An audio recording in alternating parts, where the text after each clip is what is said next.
So in this video, I'm going to show you how to do something kind of tricky in logic. So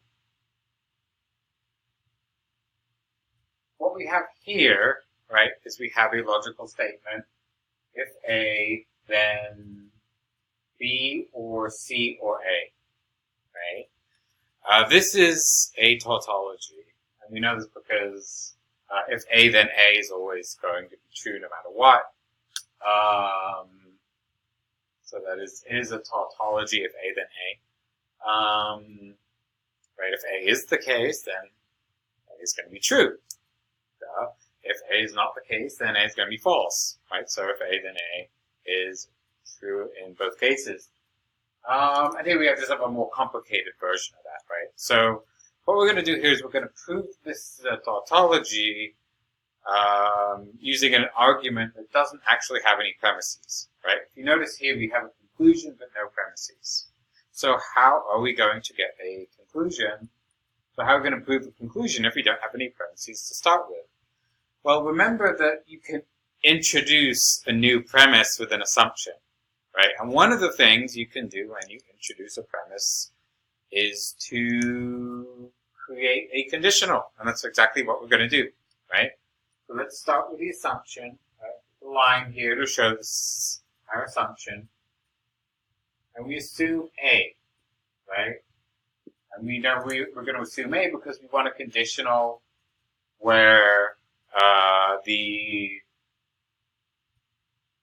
assume the antecedent. Because when you introduce a conditional, if you see your assumption is always going to be the antecedent of your conclusion, right? Because what we're doing is we're saying with our assumption, if we assume this, then we're going to be able to show this, right? Exactly what a conditional says. So we have A as an assumption,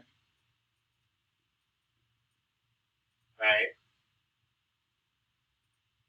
Now look what we can do with A, okay? We have C or A here, right? So we can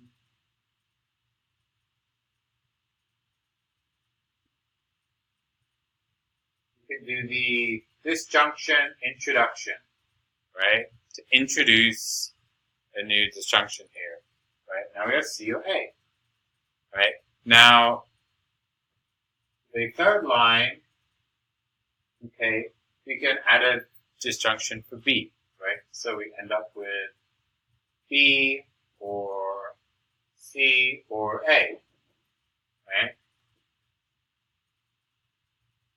And then, and this is another disjunction introduction, right?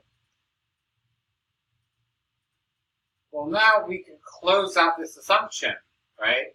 And prove this premise using conditional introduction, right?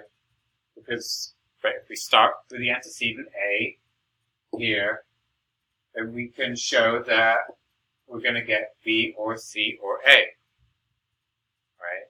So this is a way we can use assumptions to prove statements that are necessarily true. Right? The statement is always going to be true. It's a tautology. And here we use the power of an assumption to show how that's the case. Right?